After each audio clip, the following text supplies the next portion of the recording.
설교하도록 하겠습니다. 하나님의 말씀은 역대기하 24장입니다. 역대기하 24장 4절에서 7절입니다.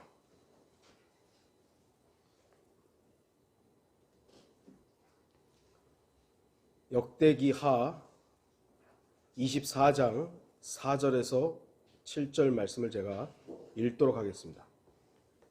그 후에 요아스가 주의 전을 계수할 마음을 가진지라. 그가 제사장들과 레위인들을 함께 모아 그들에게 말하기를, 너희는 유다의 성읍들로 나가서 해마다 너희 하나님의 전을 계수할 돈을 온 이스라엘에서 거두라. 너희는 그 일을 서두를지니라 하였더라. 그러나 레위인들이 그 일을 서두르지 아니하였더라. 왕이 대제사장 여호야다를 불러 그에게 말하기를, 어찌하여 너는 레위인들에게 주의 종 모세의 명령에 따라 증거의 성막을 위한 이스라엘 회중의 모금을 유다와 예루살렘에서 가져오도록 시키지 아니하였느냐 하더라. 이는 그 악한 여인 아달랴의 아들들이 하나님의 전을 부수고 또 주의 전의 모든 헌물들을 바알들에게 주었기 때문이더라.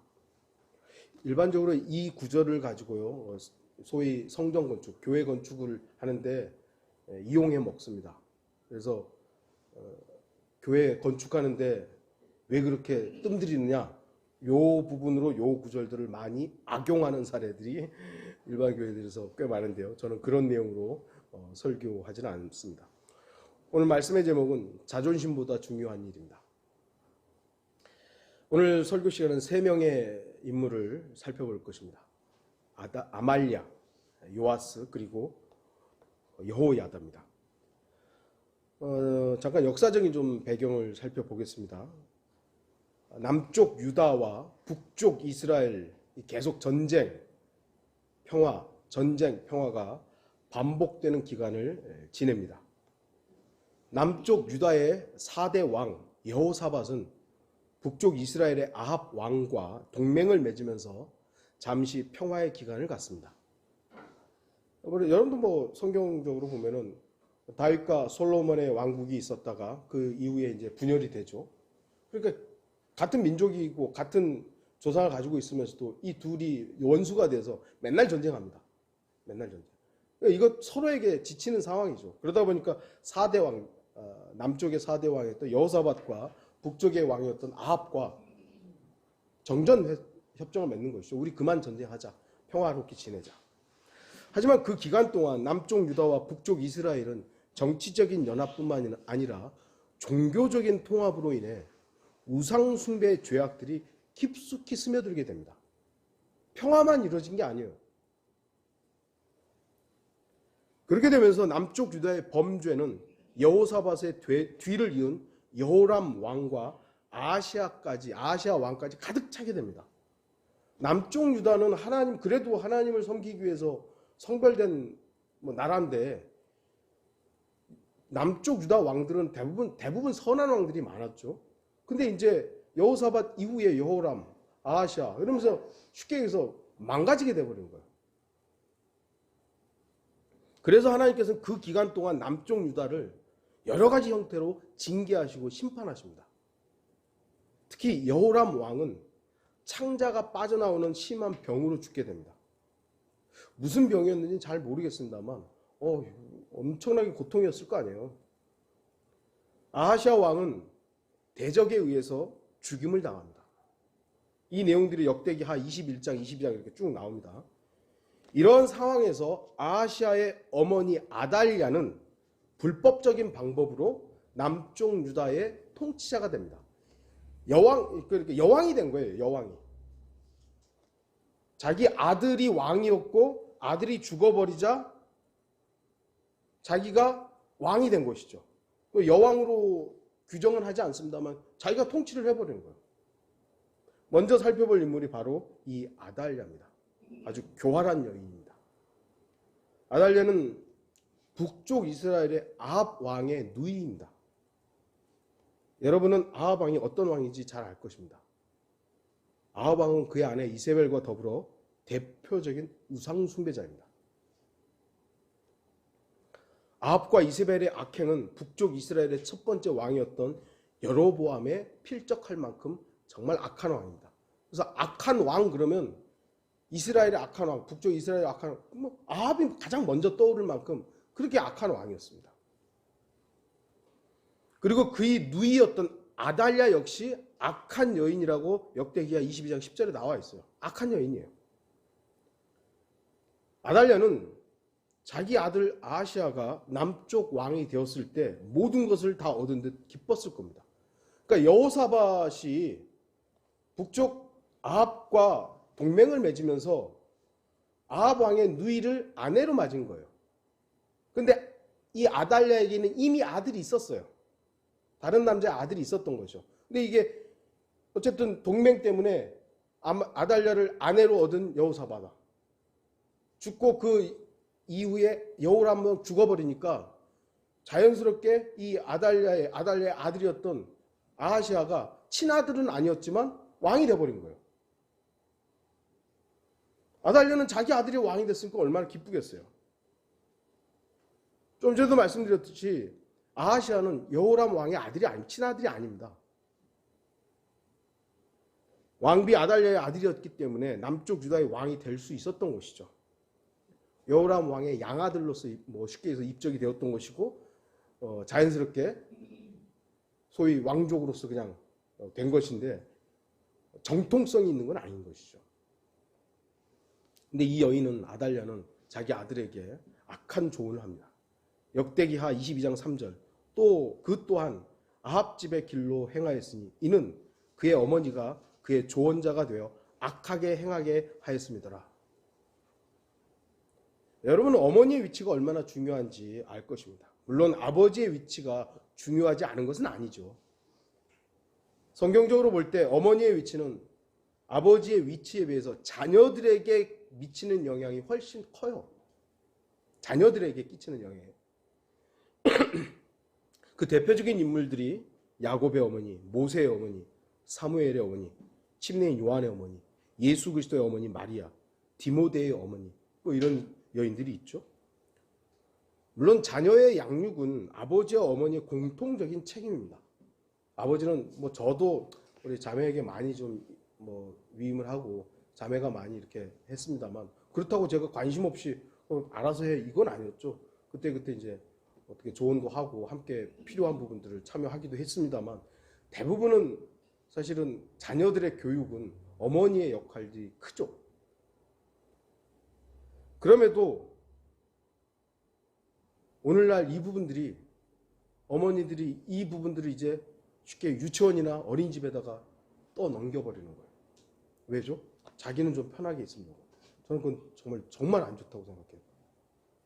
정말로. 물론 힘들죠. 그러나 아이들을 돌보는 그 부분에 있어서는 하나님께서 자매들에게 주신 그게 하나님의 일이에요. 그걸 나몰라라 해버리는 오늘날 세태가 마지막이 그 모습들 아니겠습니까? 그런데 오늘 지금 본문에 나오는 이 여인은 어리석고 악한 여인입니다. 자신의 아들에게 악한 조언을 했고 아들은 우상 숭배자가 됩니다. 아달랴는 왕비였고 이제 왕의 어머니까지 되었습니다. 하지만 자신의 아들 아하시아는 1년 정도 왕으로서 통치하다가 죽어버립니다. 왜냐하면 하나님의 심판입니다. 아하시아는 하나님께서 아합 집안, 북쪽 이스라엘 아합 집안을 심판하기 위해서 세우신 북쪽 왕 예후를 통해서 예후하고 전쟁하다 아하시아 죽어버려요. 하나님께서 죽이신 거예요. 아들의 죽음이 슬프지 않은 여인이 어머니가 어디 있겠습니까? 하지만 아달랴는 그 원인을 알지 못했던 거예요. 왜 아들이 죽어야만 하는가? 아들의 죽음의 원인은 아달랴 자신이었어요. 그 집안 내에 대대로 그냥 우상 숭배자였으니까요. 아달랴는 그 원인을 자신에게서 찾지 못했습니다. 현명한 그리스도인은 모든 문제의 원인을 다른 누군가에게서 찾는 것이 아니라 먼저 자신을 살펴봅니다. 물론 그 원인이 모두 다 나에게서 비롯되지 않은 것들이 많죠. 다 나 때문에 일어나는 건 아니죠. 하지만 그리스도인은 그럼에도 불구하고 먼저 자신을 살펴보는 거예요. 내 주변에서 나와 연루되었던 일들이, 어떤 일들이 발생한다. 이 일이 왜 일어났을까? 먼저 나를 살펴보는 거예요. 내가 병들었다, 뭐 내가 사고와 연관됐다 그러면 에이 재수없이 일어나, 그런 게 아니라 내가 나를 한번 살펴봐야 되겠구나. 꼭 내가 하나님 앞에서 불경건하고 내가 죄와 연루되었기 때문에 그 일이 일어났다고 할 수는 없어요. 그럼에도 불구하고 나와 연관되어 있는, 내 주변과 연관된 일들이 발생했을 때 그 문제들을 나를 살펴보는 일들로 하는 그런 현명함이 필요한 것이죠. 하지만 아달랴는 자신의 아들의 죽음에서 교훈을 얻지 못한 거예요. 자신의 권력을 잃지 않기 위해서 더 커다란 죄를 짓게 됩니다. 역대기하 22장 10절, 한편 아하시아의 어머니 아달랴가 자기 아들이 죽은 것을 보고 일어나 유다 집의 왕의 모든 씨를 멸하였더라. 자신의 아들 아하시아가 죽자 아달랴는 계략을 꾸밉니다. 왜냐하면 아하시아는 다윗의 정통 왕족의 계보에 들 수 없는 왕이었기 때문입니다. 아까도 설명했듯이 남쪽 여호사밧과 북쪽 아합이 연맹을 맺으면서 그 누이를 이제 결혼시킨 거죠. 그러니까 아달랴는 자기가 있었던 아들을 데리고 함께 여호사밧과 결혼을 했어요. 근데 여호사밧이 죽고 그 아들이 여호람이 또 죽어버리니까 자동적으로 아달랴의 아들이 아하시아가 왕이 된 것인데, 그 아하시아는 정통 유다의 씨가 아니었던 것입니다. 그래서 여러분들 마태복음 1장에 보면 예수 그리스도의 족보, 왕의 족보가 쭉 나오잖아요. 근데 거기 아하시아는 없어요. 왕이었음에도 불구하고. 정통 왕족이 아니었기 때문이죠. 이것이 바로 사탄이 지속적으로 창세기에서부터 시작했던 씨에 대한 반역이에요. 그러니까 아달랴는 지금 유다 왕족의 씨들을 다 죽여버리는 겁니다. 다 죽여버리는 거예요. 왜? 자기 아들이 지금 왕으로서 하다가 죽었는데, 그러면 이제 유다 아들 중에 왕이 돼야 될 거 아니야. 그게 싫은 거예요. 자기가 계속 통치하고 싶은 거예요. 그러니까 싹 죽여버리는 것이죠. 사탄은 어떻게 해서든지 창세기 3장 15절에서 하나님께서 예언했던 여자의 씨, 이 씨를 제거하기 위해서 발악을 했습니다. 역사적으로 계속해서 씨를 혼동시키고, 그리고 씨를 죽이기 위해서. 그래서 아달랴는 사탄을 상징적으로 보여주고요, 이 마지막 시대의 땅의 창녀인 로마 카톨릭을 예표로 보여주는 여인입니다. 아달랴는 유다 왕국을 6년 동안 다스리게 됩니다. 아달랴의 통치는 정통성이 없는 불법적인 겁니다. 하나님께서는 당시에, 지금 뭐 어떻게 좀 여자들도 뭐 정치를 할 수 있습니다만, 당시에는 여자는 하나님께서 정치와 연관된 게 아니에요. 남자들을 들어 쓰셨고, 그리고 더욱이나 남쪽 유다는 다윗과 솔로몬과 그 계통에서만, 유다에게서만 왕이 나와야 되는 거예요. 그런데 이 여자가 불법적으로 왕자들을 다 죽여버리고 자기가 통치하고 있었던 거예요. 불법적인 왕국을 남쪽 유다에서 실행을 하고 있었던 것이죠. 그래서 아달랴는 예표적으로 사탄이 하나님의 왕국을 불법적인 방법으로 찬탈하에 통치하려는 것을 보여줍니다. 사실 이 땅은 하나님의 왕국이 이루어져야 되잖아요. 그러나 지금 현재 어떤 모습입니까? 하나님의 나라는 아직은 성취되지 않았어요. 그러면 누가 지금 통치하고 있는 것입니까? 공중권세의 통치자가 통치하고 있습니다. 하나님께서는 6년이라는 기간 동안 아달랴에게 허락하신 거예요. 하지만 하나님께서는 불법을 용납하지 않으십니다.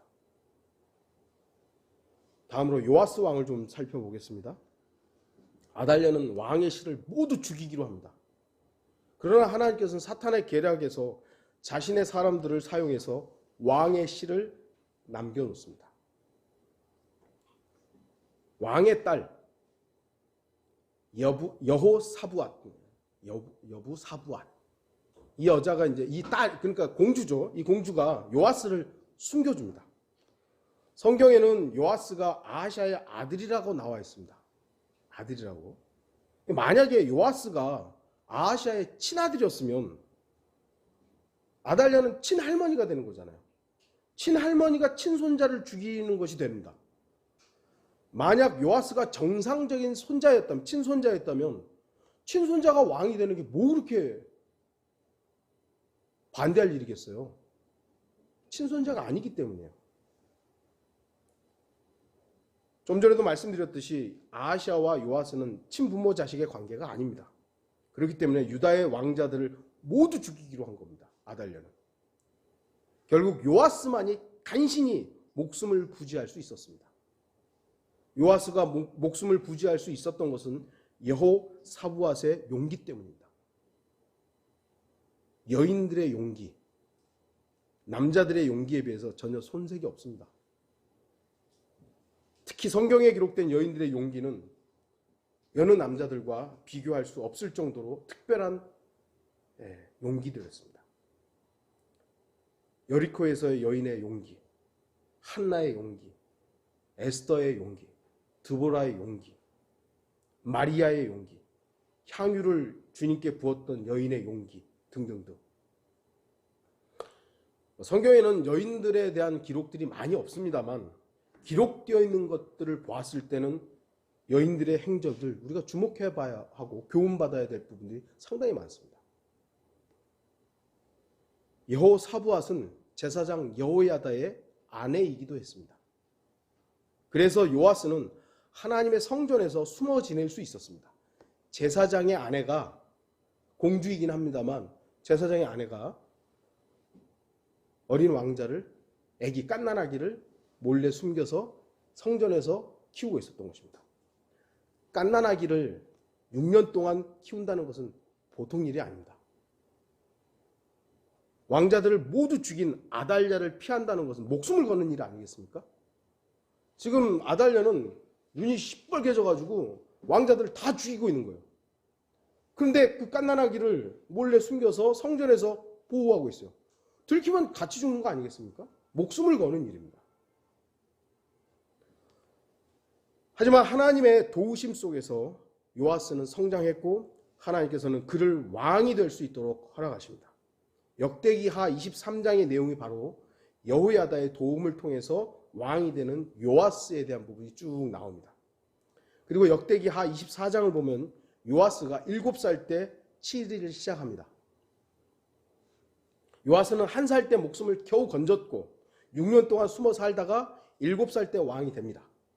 여기서 알 수 있는 것은 요아스는 자신의 힘으로 할 수 있는 것이 아무것도 없다는 겁니다. 생명도, 생활도, 왕이 되는 것도 모든 것이 자신의 생각이나 힘으로 되는 것은 하나도 없었어요. 요아스는 영적으로 이스라엘의 모습을 보여주고 있으며 영적인 적용에 있어서 우리 그리스도인들의 모습을 보여줍니다. 이스라엘 백성들이 선택된 백성이 되고 독특한 백성이 되는 것은 전적으로 하나님에 의해서 된 겁니다. 단 하나도 자신들의 힘이나 실력으로 된 게 아니에요. 하나님께서 아브라함에게 약속하신 것을 그대로 이행하신 것뿐이지 이스라엘 백성들이 자기들이 말하는 대로 이렇게 똑똑한 민족이고 숫자가 많고 어쩌고 그런 게 아니잖아요. 그냥 하나님이 선택하신 거예요. 그냥.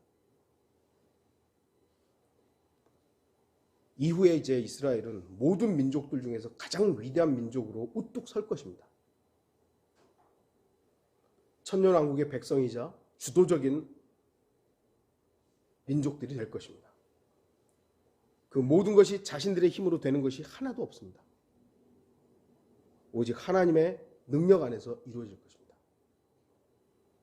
우리 그리스도인들 역시 우리 자신의 힘이나 의로움으로 구원받지 않았습니다. 아까도 제가 성경 공부 전에 잠깐 말씀드렸습니다만 우리의 구원은 우리의 삶의 결과로 얻은 게 아니에요. 우리가 경건하게 살아서 구원받았습니까? 우리가 의롭게 살아서 구원받았습니까? 우리가 성경을 많이 알아서 구원받았습니까? 아니에요. 예수 그리스도께서 십자가에서 피 흘려 죽으시고 장사했다가 3일 만에 부활하셔서 구원을 완성해 놓으셨어요. 그 완성된 구원이 내 것이 되었기 때문에 우리가 구원받은 것이지, 내가 경건하게 살고 교회 생활 잘하고 믿음 생활 잘해서 받은 게 아니라고요. 우리의 구원은 오직 하나님의 은혜로 받은 거예요. 우리가 하나님이 이루어 놓으신 그 구원에 아무것도 보탠 게 없어요. 그래서 은혜예요, 은혜. 우리의 생사 여탈권은 정말 주님이 다 가진 것이에요. 우리가 지금 이렇게 사는 것도 주님에 의해서 사는 것이지, 우리가 뭐 뛰어나서 이렇게 사는 겁니까? 그렇게 생각하면 안 되죠. 구원하신 분은 오직 주 예수 그리스도이시며, 우리를 살 수 있도록 돌보시는 분도 예수 그리스도이십니다. 또한 우리를 왕 같은 제사장으로 삼으신 분도 오직 예수 그리스도 한 분이십니다.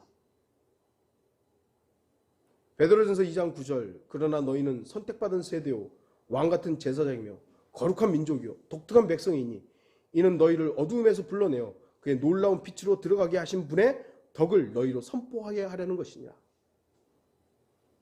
하나님이 우리를 선택한 거지, 우리가 뭐 잘나가지고 우리의 능력이 뛰어나서 우리가 뭐 의로워서 하나님 우리를 선택한 게 아니에요. 요아스는 오직 하나님의 돌보심 가운데서 생존했고 생활했으며 왕이 되었습니다. 여러분, 좋은 선생, 좋은 스승을 만나는 것은 한 사람의 인생에 있어서 너무나도 중요합니다. 어떤 사람을 만나느냐. 요아스는 여호야다라는 특별한 선생을 만났습니다. 그래서인지 요아스는 여호야다의 평생의 주의 목전에서 옳은 것을 행하였다고 성경은 말씀합니다.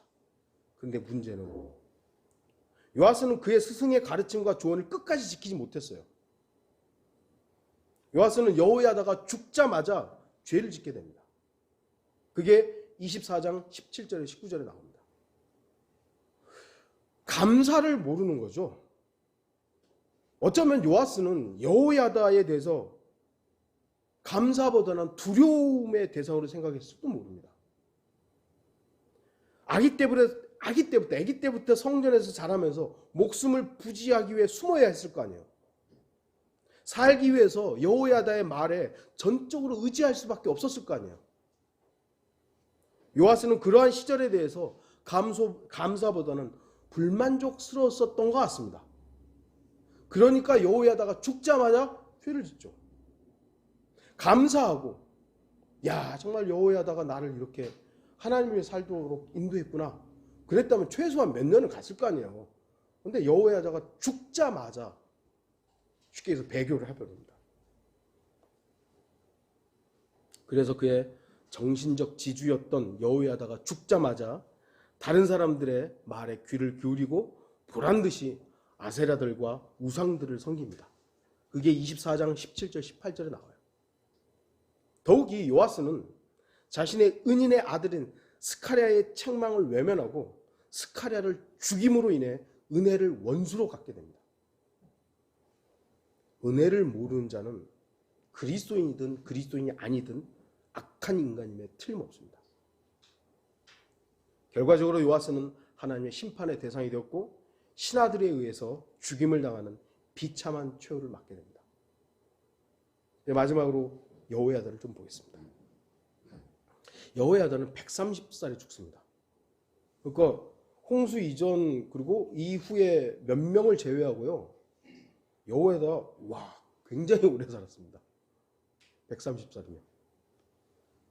요아스가 7살에 왕이 되었고 40년 동안 치리하니까 47일 정도를 빼면 오늘 본문의 이제 상황은 83살 정도 됩니다. 그러니까 여호야다는 80이 넘는 나이에 목숨을 걸고 갓난아기 요아스를 숨겨주었고 90살 정도의 나이에 불법적인 왕 아달랴를 몰아내기 위해서 혁명을 일으킵니다. 하나님의 일은요, 나이에 국한되지 않습니다. 난 나이가 많아서 못합니다. 어떻게 보면 나이가 어려서 못합니다. 그런 거는 어찌 보면 우리의 이유가 될지는 모르지만 하나님의 이유는 되지 않아요. 하나님께서 쓰시면 누구든지 쓰임받을 수 있습니다. 고린도전서 1장 27절 29절 그러나 하나님께서 세상의 어리석은 것들을 선택하심은 지혜로운 자들로 부끄럽게 하시려는 것이요 하나님께서 세상의 약한 것들을 선택하심은 강한 것들을 부끄럽게 하시려는 것이라. 하나님께서 세상의 천한 것들과 멸시받는 것들을 선택하신 것은 없는 것들로 있는 것들을 쓸모없게 만들려 하심이라. 그리하여 아무 육체라도 그분의 면전에서 자랑하지 못하게 되리라. 여러분도 알다시피 저는 사람들이 인정하는 대학교도 안 나왔어요. 장로교 신학교도 자퇴했죠. 졸업도 못했어요. 펜사콜라 성경신학원 다른 사람들은 인정도 안 해요. 우리나 펜사콜라 성경신학원 그러면 그렇지 해야죠. 다른 사람은 인정도 안 해요. 제대로 된 코스 저 밟지도 못했어요. 목사 안수요 두 사람한테 받았는데 다 어찌 보면 남들이 인정도 안 하는 거예요. 저는 그런 면이 오히려 감사해요. 왜냐하면 제가 자랑할 게 없잖아요. 아무것도 자랑할 게 없어요. 근데 저 같은 사람은 그냥 하나님께서 이 강단에서 설교할 수 있도록 은혜를 베풀어 주셔요. 저에게 있어서 이 부분보다 더 감사한 부분들이 많지만 너무 감사한 부분이에요. 하나님께서는 약한 것들을 쓰시는 겁니다. 그래서 그 강함이 나타났을 때 그 약한 사람이 야, 나 같은 사람을 쓰시네? 야, 하나님 정말 위대하시구나. 이렇게 되잖아요. 근데 강한 사람을 쓰면 그건 당연하지. 나 같은 사람 쓰는 거지. 무식한 사람을 쓰면 야, 나같이 무식한 사람은 주님이 쓰시네? 이게 되는데 똑똑한 사람 그래 내가 똑똑하니까 이 일을 하는 거지. 여호야다는 많은 나이임에도 불구하고 하나님의 쓰임을 받았습니다. 역대기하 23장은 여호야다가 어떻게 아달랴를 멸하는지를 기록하고 있습니다. 역대기하 23장 14절에서 15절 그때 제사장 여호야다가 군대를 거느린 백부장들을 불러내어 그들에게 말하기를 그녀를 대열에서 끌어내고 그녀를 따르는 자는 누구든지 칼로 죽이라 하였으니 이는 제사장이 말하기를 그녀를 주의 전 안에서는 죽이지 말라 하였습니다. 성전은 거룩하니까요. 거기서 죽이지 말고 끌어내라 이거죠. 그리하여 사람들이 그녀를 잡았으니 그녀가 왕궁의 말문의 입구에 이르자 그들이 그녀를 거기서 죽이니라. 여호야다가 아달랴를 죽이고 가장 먼저 행했던 일들이 16절에 나옵니다. 그때 여호야다가 그와 온 백성과 왕 사이에 언약을 세워 그들로 주의 백성이 되게 하였더라. 이스라엘 백성들은 원래 주의 백성이잖아요. 근데 주의 백성이 되게 했다? 이게 무슨 말일까요? 남쪽 유다는 여호람 왕 8년, 아하시아 왕 1년, 아달랴 여왕이라고 부를게요. 아달랴 6년, 도합 15년 정도를 하나님으로부터 떠나 있었던 거예요. 우상숭배로 해가지고 하나님으로부터 떠나 있었던 거예요. 그러니까 여호야다는 이 부분을 회복시키기 위해서 다시 하나님과의 관계를 이끈 것입니다. 그러자 백성들이 이제 드디어 바알을 부수고 그 형상들을 조각내고 바알의 제사장들을 죽이기 시작한 것이죠. 그리고 제사장들을 다시 세우고 주 하나님께 드리는 제사를 회복하게 됩니다. 그게 역대기하 23장 16절에서 18절에 나오는 내용입니다. 어떤 경우에든지 죄는요 하나님과 그리스도인들을 단절합니다. 하나님은 우리를 떠나지 않는다니까요. 예수 그리스도는 우리 안에서 절대 성령님 우리를 떠날 수가 없어요. 인치셨기 때문에. 그러나 우리가 죄와 연루되면 하나님과의 관계에 어떻게 보면 접근할 수 없는 죄가 거기에 끼게 되는 거예요. 그런 의미에서는 단절이죠. 단절이에요. 그래서 그리스도인들은 하나님과의 교제를 위해서 죄로부터 항상 성별되어야 됩니다. 성별되어야 돼요. 그리고 단절됨에서 다시 회복하려면 당연히 쉽지 않은 결단이 필요합니다. 죄의 강력한 힘은 순간의 단순한 결심으로만 되는 것이 아니라 그 결심이 실행으로 나타날 수 있도록 강한 의지의 표현이 있어야 되는 겁니다. 세상 사람들이 연초마다 맨날 담배 끊겠다 그러잖아요. 나 이제 담배 끊겠다고. 담배 끊겠다고. 근데 왜 실패할까요? 다짐은 했는데 실행하는 그 결단력이라든지 그 결심을 나타내는, 담배 끊어버리고 암사해야 될 거 아니에요. 근데 담배 끊었다고 하면서 요즘에 뭐죠? 그 전자담배? 그거 사가지고 이거 담배 피는 거 아니야? 그러면서 해요. 그게 뭐냐고요. 그리스도인들이 자신에게 있는 죄의 습관들을 끊지 못하는 이유도 그와 비슷합니다. 강력한 자기 부인과 깨어짐, 죽음만큼의 강력한 실행이 죄로부터 자신을 단절시킬 수 있습니다. 그리고 죄와 단절했다고 해서 끝난 것이 아니라 반드시 하나님을 섬김, 경배의 회복이 있어야 합니다. 그래야만 주 안에서 평안이 넘칩니다. 자, 모든 것이 이제 평안하게 진행되고 있습니다. 그러나 사람들이 살아가는 곳에는 항상 문제가 있습니다. 아주 단순한 것이지만 아주 치명적인 문제가 발생하게 됩니다. 요아스 왕이 주의 전을 보수하려고 합니다. 오늘 본문 읽었던 본문이죠. 그리고 제사장들과 레위인들에게 너희는 유다의 성읍들로 나가서 해마다 너희 하나님의 전을 계수할 돈을 온 이스라엘에서 거두라. 너희는 그 일을 서두를지니라 라고 명령합니다. 잘하는 일이죠.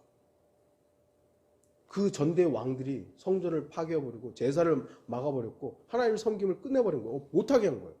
그런데 요아스가 하나님으로부터 자신은 이제 보호받았다. 하나님의 성전을 다시 보수하자. 이 모습이 유다 왕의 진정한 모습이죠. 그런데 문제는 레위인들이 어떤 이유에서인지는 모르겠지만 그 일을 서두르질 않은 거예요. 천천히 한 거죠. 요아스는 이번엔 대제사장 여호야다를 부릅니다. 6절에 어찌하여 너는 레위인들에게 주의 종 모세의 명령에 따라 증거의 성막을 위한 이스라엘 회중의 모금을 유다와 예루살렘에서 가져오도록 시키지 아니하였느냐? 왜 안 하고 있는 거냐고. 왜 이렇게 늦장 부리냐고. 젊은 왕이 7살 때 왕이 됐잖아요. 그리고 몇 년이 흘렀는지는 모릅니다만 그래도 10대 아무리 많아도 20대 해도 나이 젊은 왕이 지금 나이 많은 대제사장 앞에 막 야단을 치는 거예요. 따지고 보십시오. 죽음의 위험에서 그 어린 왕자를 살렸습니다. 사악한 여자를 죽이고 왕으로 옹립한 사람이 바로 여호야다예요. 그런데 어찌게 보면 아주 사소한 일이죠. 안 하는 건 아니거든요. 성전 보수를 안 하는 게 아니라 조금 늦춰지는 거예요. 늦게 하는 거예요. 근데 그 일로 자신을 책망합니다. 젊은 10대가 됐든 20대가 됐든 왜 이렇게 늦게 하냐고. 왜 안 하냐고. 인간적으로 보면요. 정말 자존심 상하는 일입니다. 이걸 확 그냥. 내가 왕 시켜줬는데. 육신적으로 보면요. 요아스 대놓고 면박을 줄 수도 있는 거예요. 왕이요. 당신이 왕 된 게 누구 때문입니까? 나 때문이요. 그 사실 잊어버렸어? 아니 이거 지금 내가 안 하겠다는 것도 아니고 조금 늦어서 내가 좀 실수했는데 그거 가지고 나를 이렇게 책망한단 말이야? 이렇게 말할 수도 있었죠. 하지만 여호야다는 끝까지 신실한 사람이었습니다. 그래서 하나님이 이 사람을 높이신 겁니다. 사실 오늘 본문의 말씀은 아주 사소해 보이지만 아주 중요한 부분입니다. 젊은 왕은 이제 막 하나님의 일에 눈을 뜨게 됩니다. 그리고 늙은 제사장은 항상 신실했지만 이번만큼은 왜인지는 모르지만 실수를 한 거예요.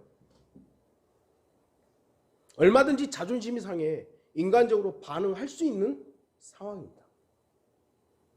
하지만 하나님의 사람 여호야다는 감정이 아닌 하나님의 일을 본 겁니다. 마찬가지로 그리스도인은 개인적인 감정에 좌우돼서는 안 됩니다. 우리 교회가 우리 성도들과 함께 20몇 년 지금 같이 이루고 있는데 감정적으로 한 걸 너무 많이 봤잖아요. 감정적으로. 그리스도인은 오직 우리의 관점은 뭐예요? 하나님의 나라와 그분의 의의 관점이에요. 그 부분으로서 판단해야 되고 행동해야 합니다. 이게 정말 하나님의 나라, 하나님의 왕국을 위해서 필요한 일인가? 그분의 의가 이루어지는 일인가? 여호야다는 여러 가지 상황에서 자신이 무시당했다고 여길 수 있습니다. 생명의 은인이자 왕이 되게 했고 아내를 얻게 해서 자식들까지 낳게 했던 사람을 책망하는 거예요. 보통 일이 아닐 수도 있기 때문이죠. 그러나 여호야다는 진정한 하나님의 사람이었습니다. 자존심보다는 하나님의 일이었죠. 사람을 본 게 아니에요. 딱 보면 젊디 젊은 왕이 지금 늙은 대제사장한테 뭐라고 하는데, 아이고 이거를 제가 20대 때 군대에 있을 때 대위가 되게 나이가 들어 보였거든요. 근데 얼마 전에 제가 휴게소에 있는데 대위들이 쭉 오더라고요. 근데 딱 보니까 다 애기들이에요. 20대 이제 뭐 중후반 된 애들이잖아요. 그러니까 제가 늙어서 그런지 모르겠지만 20대 때 대위를 봤을 때는 정말 엄청나게 아저씨였는데 지금 보니까 다 애들이에요. 아니 여호야다가 봤을 때 아기 때부터 키워온 거 아니에요. 아이고 요거 할 수 있었던 그만큼 위치에 있었던 사람입니다. 그런데 자존심 확 상할 수 있는 그때에 하나님의 일을 본 거죠. 하나님의 일을 본 거예요. 쉽지 않은 겁니다. 대부분의 사람들은 우리가 역사적으로 봤을 때 대부분의 사람들은 그 왕 죽여버리고 자기가 왕이 되잖아요. 사람을 본 게 아닙니다. 요아스를 움직이신 하나님을 보았고 여호야다는 젊은 왕의 책망을 그대로 받아들인 겁니다. 누구나 책망은 기분 좋은 일이 아닙니다. 특히 자기보다 약하다고 자기보다 못하다고 생각했던 사람으로부터 뭐 들어보세요. 그러면 확 돌죠. 내가 키워왔다고 하는 그런 사람한테 한마디 들어보세요. 그러면 자존심 얼마나 상하는데요. 얼마나 억울하고 얼마나 기분 나빴을까요. 그러나 우리 그리스도인들은 그를 움직이는 하나님을 봐야 되는 거죠. 일순간의 기분 나쁨에 감정에 매이게 되면 하나님의 섭리를 못 보는 겁니다. 하나님께서 왜 나에게 이런 일들을 허락하셨는가? 성전을 개수하는 일은 당시에 분명히 하나님의 일이었어요. 그래서 요아스는 당시까지만 해도 어쨌든 하나님의 일을 하고 있는 거예요. 근데 그 과정에서 그 늙은 대제사장에서 핀잔을 들었던 거는 육신적으로 보면 되게 기분 나쁜 일이지만 여호야다가 그것을 자존심의 문제로 받아들여서 확 한 것이 아니라 하나님의 일로 본 거예요. 이게 바로 여호야다의 대단한 부분인 것입니다. 우리는 과연 그럴 수 있는 것인가? 요아스는 나중에 악한 왕이 됩니다. 요아스는 아까도 말씀드렸지만 심지어는 여호야다의 아들인 스가랴를 죽이게 됩니다. 은혜를 원수로 갚는 거죠. 하지만 여호야다는 그러한 사실을 알지 못했기 때문에 하나님께서 사용하시는 요아스 왕만 본 거죠. 요아스는 그 순간만큼은 하나님께서 사용하시는 하나님의 종이었습니다. 하나님의 종에 대해서 인간의 감정이 개입하게 되면 결국 하나님을 대적하는 마귀의 자리에 서게 된다는 것을 분명히 알아야 됩니다. 그래서 우리는 어떤 의미에서는요, 모든 사람을 지금 하나님께서 사용하신다는 것으로 봐야 됩니다. 아니 사탄도 하나님 사용하시잖아요. 악한 왕도 하나님의 도구예요. 저건 마귀가 물론 하나님 허락하시는 마귀가 그 일들을 하지만 하나님의 허용이 없으면 하나님의 허락이 없으면 그 일이 왜 일어나는 겁니까? 그리스도인은 사람을 보는 게 아니에요. 하나님의 손길을 보는 것이죠. 오직 하나님의 나라와 그분의 의를 구하며 모든 것들을 주 하나님께 맡기는 겁니다. 결과적으로 여호야다는 제사장인데도 불구하고 왕의 대접을 받습니다. 역대기하 24장 16절 보시면 그들이 그를 다윗 성읍의 왕들 가운데 장사하였으니 이는 그가 하나님과 하나님의 전에 대하여 이스라엘에게 선한 일을 하였습니다. 아니 왕이 아닌데 왕들과 함께 안치가 되는 거예요. 예를 들어 우리나라 그 이시 조선 그 왕족들 그 명패들 쫙 있잖아요. 거기에 소위 말해서 다른 사람 이름이 딱 끼어 있는 거예요. 왜 외계했어요? 하나님 높여주신 거예요. 하나님께서 하나님의 사람을 높여주십니다. 사람이 높여주는 것은 아무것도 아니에요. 이 세상에서 아무리 높임을 받으면 뭐 하겠습니까? 하나님은 아니다 그러면 끝난 거죠. 세상 사람들은 다 아니라 그러는데 하나님께서 그 사람을 높여주시면 그 사람이 어떻게 보면 최고인 거예요. 오늘날 많은 기독교인들이 세상에서 인정받으려고 하죠. 하나님의 인정? 그건 눈에 보이지를 않기 때문에 세상에서 인정받으면 하나님께도 인정받는다고 착각을 하고 있죠. 과연 그럴까요? 하나님께서 높이시면 어떤 것도 낮출 수 없습니다. 우리가 자존심으로 살아가면 하나님께서는 낮추십니다. 그러나 그분의 나라와 그분의 의를 구하면 하나님이 높여주십니다. 결론을 좀 맺겠습니다. 우리는 오늘 세 사람을 살펴봤습니다. 한 여인은 악하게 시작해서 악하게 끝납니다. 한 왕은 선하게 시작했지만 악하게 끝납니다. 그리고 여호야다는 선으로 시작해서 선하게 끝납니다. 성경은 좋은 것만 기록하지 않았어요. 악한 사람에 대해서도 낱낱이 기록합니다. 그 이유가 있죠. 아달랴의 본을 따를 것인가? 요아스 왕의 본을 따를 것인가? 여호야다의 본을 따를 것인가? 이건 전적으로 개인의 판단과 개인의 의지입니다. 내가 누구를 따를 것인가? 강요할 수는 없는 거죠. 물론 설교자 입장에서는 하나님의 말씀을 선포하면서 그 부분들을 주제를 가지고 누구를 우리가 본받읍시다 하죠. 그러나 그것을 실행하는 것은 여러분이에요. 성경은 분명히 아달랴나 요아스의 길로 가지 말라는 겁니다. 여호야다와 같은 삶을 살라고 하는 겁니다. 하나님의 사역에는 나이의 영향을 받지 않습니다. 하나님께서 쓰시겠다고 하면 여러분 복종하시면 돼요. 난 너무 나이가 많아서. 그건 우리 기준이고요. 어떻게 우리를 쓰실지 어떻게 알아요? 하나님께서 사용하시는 겁니다. 하나님의 사람은 오직 하나님만을 바라봐야 합니다. 젊은 왕 요아스의 책망을 감정적으로 자존심으로 대했다면 여호야다는 더 이상 하나님께서 높여주지 않았을 것입니다. 여호야다가 자존심으로 감정적으로 대해서 요아스를 죽여버리고 자기가 통치하고 또 다른 사람을 왕으로 세웠다면 자기가 세상에서는 얼마나 더 떵떵거리고 살았겠습니까? 그러나 하나님은 그를 결코 왕의 반열에 세우지 않았을 것입니다. 그러나 그가 자존심을 버리고 주의 일을 생각하고 하나님의 일들을 생각하니까 하나님께서는 그를 왕의 반열에 세워주신 거죠. 여호야다는 100살이 넘는 나이임에도 불구하고 하나님의 사역에 끝까지 최선을 다했습니다. 그러므로 인해 그는 왕의 대접을 받은 것입니다. 오늘 본문의 여호야다를 통해서 나는 과연 어떤 그리스도인가를 다시 점검하는 시간이 되기를 바랍니다. 나의 자존심보다 하나님의 나라와 그분의 의를 위해 살아가는 저와 모든 성도들이 되기를 바랍니다. 다 같이 기도하시겠습니다.